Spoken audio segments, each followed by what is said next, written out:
What's going on, hustlers? Back at you guys with another video. As you can tell by the title of the video, today I'm going to be discussing the mindset that helped me win over 100 contracts and do multiple seven figures in revenue and over $500,000 in profit with a defense logistics agency. So this is going to be kind of a watered down version of what I include in my DLA Success Mindset course, which is in the DLA Success bundle that I offer. So if you want a more in-depth version of this, click the link below, tap in with the team and see if you could be a good fit for some coaching with us. But I figured I'd still want to touch on this, give you guys even a basic fundamental kind of rundown of this, just because I think it's really important. And I think a lot of people tend to underestimate how important like a good mindset to have is in business. And I also think specifically in this business, a lot of people might think it's a get rich quick scheme. I'm not here to tell you it's a get rich quick scheme, bro. Two Lines Aerospace lost money for the first 2 years. Even making $1 million, we were losing money because the way that we structured things, we took out a loan, we had to pay down the interest, we take very good care of our employees, we buy them lunch every Friday, we take them on company cruises, right? We believe in people over profits, so we were losing money the first 2 years. 3 years into it, okay, now we start balling. 4 years into it, okay, now $20 million in profit, bringing home 18%. You're taking home $4 million now. You can, do a 401k health insurance plan for your employees, right?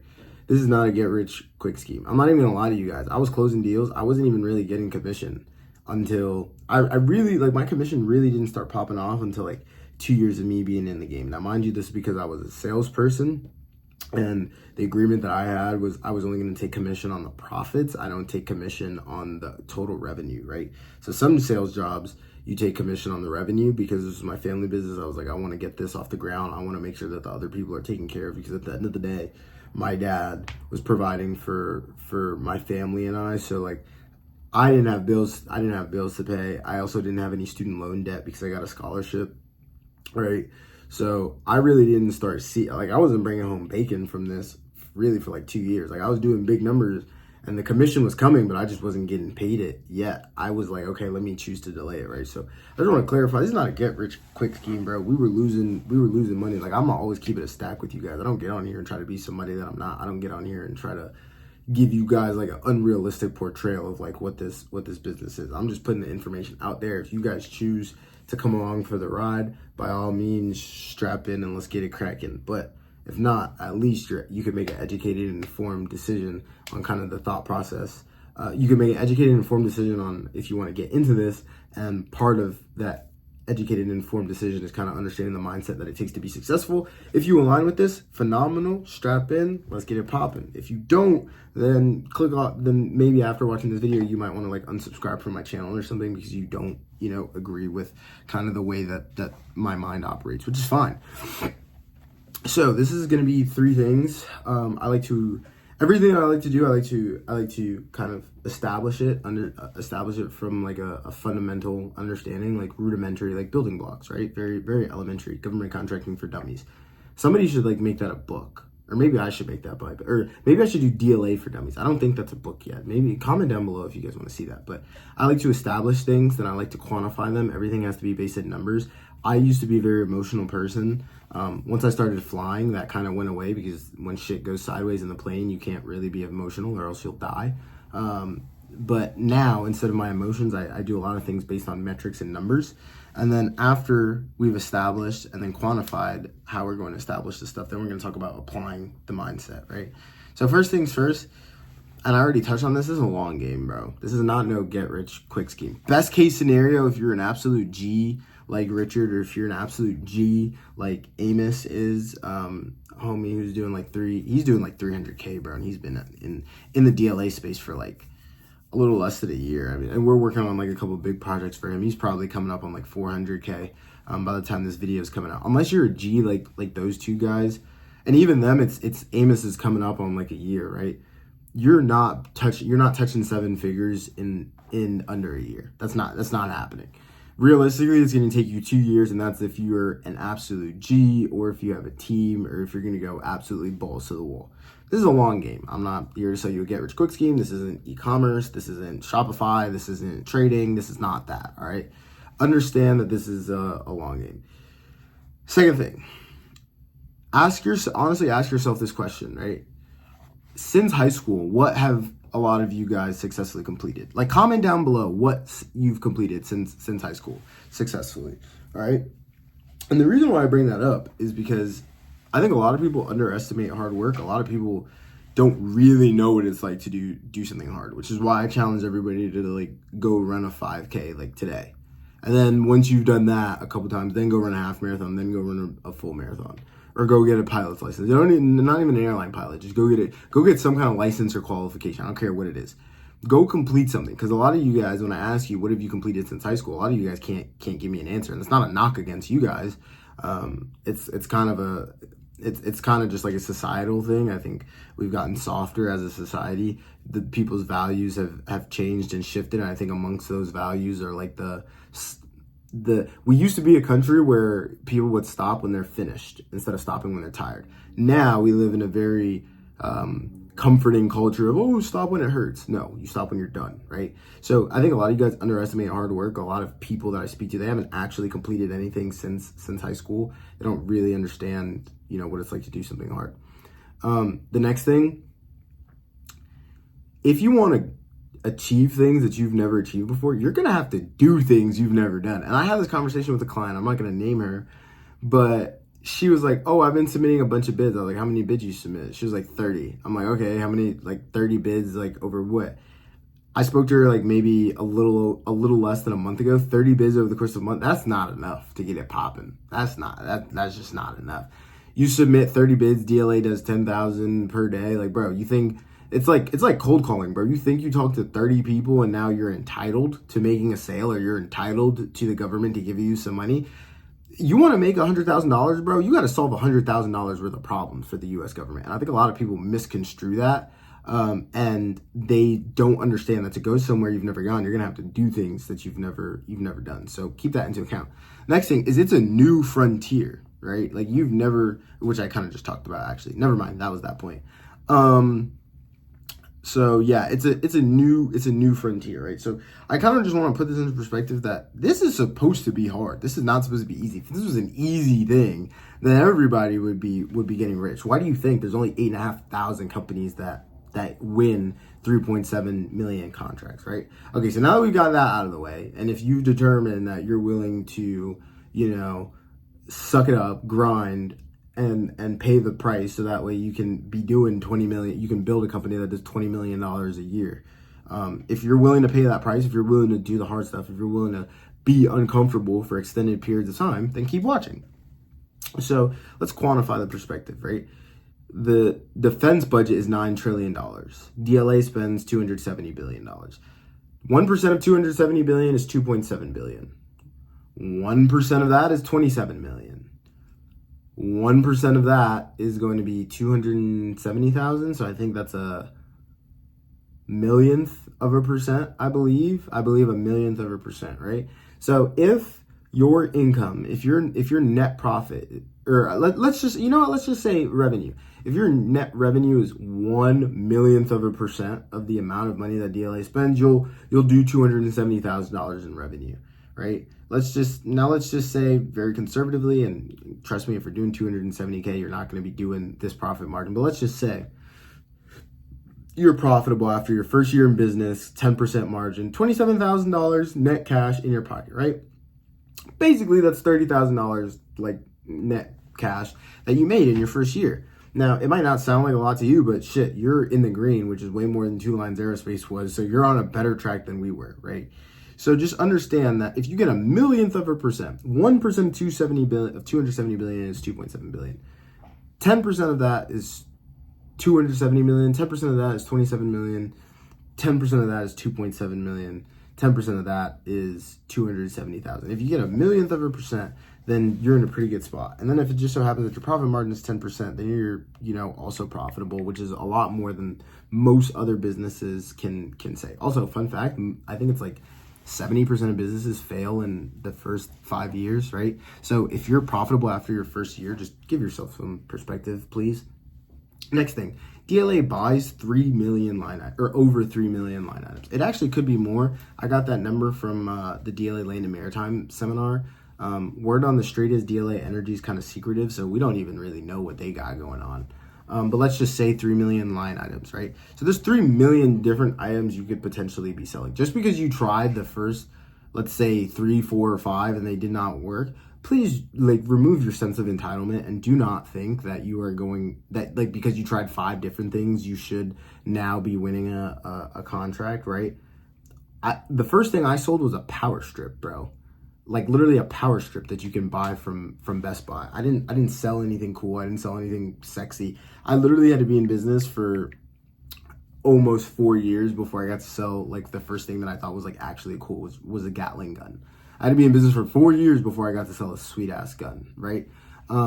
Granted, it took me probably like 8-9 months to be able to sell what I wanted to sell, which was aviation components, but they buy 3 million different line items. So there's 3 million different things that you could try to win a contract with the U.S. government, right?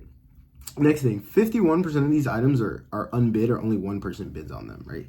But there's 10,000 solicitations a day. So people hear that number and then they're like, oh, okay, that's sweet. But then they try a couple different contracts and then it doesn't, or they bid on a couple contracts and then it doesn't work. And then they're like, oh, well, that number's fraudulent. No, dude, 51% of contracts. So that 51% of contract, let's just say 50%, and they issue 10,000 a day. That means that in the same way that there's 5,000 contracts that nobody's bidding on, there's 5,000 contracts that a lot of people are bidding on. So obviously you're going to have to try different things, but keep in mind there's 5,000 different contracts that are issued every single day that nobody's bidding on, right? So I just kind of want to clarify kind of the numbers behind this thing, right? So a lot of people get discouraged, but just understand that on the other side of that coin, out of that discouragement, there's a lot of encouragement about, how big of an opportunity is out there. I think it really just comes down to, kind of standing in there and taking I like to call it standing in the pocket and taking the hits like you're a quarterback. And the next thing, applying the perspective, right? So now we kind of understand, okay, this is going to be hard. This is not going to be something easy, but we know that there's a lot of opportunity out there, quite a bit of opportunity out there. You're doing business with literally the largest buyer and spender in the history of the human race freaking ever. They've been around since your mama. They've been around since your mama's mama. They've been around since your mama's grandma, all right? The next thing, working the phones. Everybody likes to send an email. Everybody likes to send a text message because we live in a city or a society where a text message is cool. So commenting on somebody's Instagram post is cool, which I get. It's convenient. You get to convey your thoughts. You get the security of hiding behind a keyboard. There's not really any repercussions. You can send an email, and then if it doesn't work, you don't really get the sting of rejection, which I get, because an email, somebody's just not going to respond. But you pick up the phone and then somebody hangs up on you, well, then you actually got to feel the sting. Please work the phones. I think a lot of people shy away from that, but that is literally how I accelerated my process. That's literally how I skipped the line, was because I picked up the phone. There are days, bro, where I probably made 40, 50 phone calls a day. And in the grand scheme of things, in the cold calling sales world, that's really low. A lot of people's KPIs, at the most successful companies, 7 and 8 figure companies, their KPIs for their salespeople is 250 calls per day. I have a buddy who literally is a gangster with Lockheed Martin working for us at Two Lines Aerospace, childhood friend. This dude makes 70 phone calls per day to track down his parts. But you know what? He just bought a sick ass motorcycle. He's got a sick ass boat. He's got a sick gun collection, right? But he makes 70 freaking phone calls a day, and he probably sends 50 to 70 emails per day. And the kid's 21, and he's also in med school. Dude's an absolute G, but he's willing to work the phones, right? All right, cool. So now that we understand working the phones, please understand 2 things. One, the first of which, it's not a government business, it's a people business. And yes, you do business with the government, but the government is not just this entity that's just this well-oiled machine. It's just a cog and everything is automated. There's just cogs and everything is automated. No, it's run by people, right? So yes, you're not doing B2B. Yes, you're not doing B2C. Technically on paper, you're doing B2D, right? Business to government. No, you're doing B2P, business to people. There's people on the other side of the phone. Talk to people about other stuff outside of business. The way I won my first contract, I talked to the guy about football. And then the way that I win contracts with contracting officers, and they shoot me texts and I'm on first name basis with them. is because I remember when somebody's daughter has a ballet recital. I remember when somebody's son is graduating. And I think that resonates with people, especially when somebody's talking to like 30, 40 people a day, and then they have one conversation about stuff that actually interests them, that they actually like, and they actually get a dopamine hit, or I actually make them laugh. They're going to remember that person and like them and trust them a lot more than they are going to be about the person who's talking to them and only sees dollar signs and is just like, swipe your purchase card, please swipe your P card. Let's just do a whole bunch of microtransactions. This is underneath the simplified acquisition threshold. Can you please just allocate these dollars to me, right? So please talk to people about stuff outside of business. And the next thing, 5 to 10% success rate. Now let's break this down. All right, what does a 5 to 10% success rate mean? If you submit 100 bids in the beginning, right? This is just in the beginning. This is very conservatively, because now our success rate is probably like 25 to 30%, right? But if you submit 100 bids, you're going to win 5 to 10 bids per day, right? Or if you submit 100 bids every week, you're going to win 5 to 10 bids per week, which 5 to 10 sounds like a low success rate, right? But you multiply that times 4, boom, then you're looking at 20 to 40 contracts per month. 20 to 40 contracts per month at $10,000 a pop. You run the numbers on that. You're a multi-million-dollar business at that point. And that's if your metrics stay the same and your numbers stay super, super low, right? So just understand, like, I realistically think that you cannot quit at this game until you submitted 500 bids. If you submit 500 bids and you don't win anything, then you can look at me, you can like shoot me a DM on Instagram and be like, okay, you're a fraud. But that won't happen, because you can't submit 500 bids and not win one, especially if you're learning from them. My mentor, Jack Hopkins, he's literally like, bro, you can't quit YouTube until you post 100 videos. Post 100 videos and then come back to me and tell me you haven't grown and made any progress. I'm only at like 30 something or 40 videos. I got 60 more videos to go before I can even think about quitting, right? So I think understand, like, you gotta be in this for the long haul. And maybe it's not the long haul. Maybe you want to do, maybe you only do it for 4 weeks, right? But if you're doing 100 bids a week and you're doing it for 5 weeks, 7 times 5, that's 35 days. If you notice, I tell people you win your first contract if you employ our methods in under 45 days. And if you're meeting our metrics and submitting 100 bids a week, which is 20 bids a day, then you have 500 bids in the pipeline. You cannot lose. Like, shout out Luis. Literally, he did it for 3 weeks, and then he won his first contract. And in the beginning, he wasn't even doing 20 bids a day. He was doing like 7, 8, and I think maybe he submitted over 100 bids, and he's got like 3 or 4 contracts like popping right now. Less than a month of being in the game, right? So those are kind of my mindset tips. That's kind of a watered down version. I have a longer version of this video where some more in-depth stuff. I provide some more perspective, but I just wanted to put that out there. I just wanted to give you guys that sauce, kind of quell anybody's fears who's feeling kind of down. Let them know that, you know, I've taken the L's, bro. I've been punched in the mouth. I know what it's like to work a 14, 15, 16-hour day, and then you don't have anything to show for it. I did that. Keep in mind, guys, before any of this YouTube stuff was a thing, I did this for 4 years, bro. I did this for 4 years. I was an entrepreneur for 6 years. I literally, it took me 6 years to make my first $100,000 as an entrepreneur, like in a year. Like, please understand that this is a long game. Like, you can't just hop in the game and then be successful. Jump off the rope like freaking damn, what's that wrestler? Jeff Hardy. You can't just jump in the game and jump off the top rope like Jeff Hardy and just be popping. That's not how it works, bro. You look at any person who's been successful, they might look like it might look like I just popped on the scene, but as you go back and look, bro, I've been in the GovCon game for 4 years. I've been coaching and consulting for 3 years. I've been an entrepreneur for 6 years. Like, you gotta hang in there, roll with the punches. But I'm off this. I've been yapping. I've been speaking Japanese. I hope you guys enjoy the video.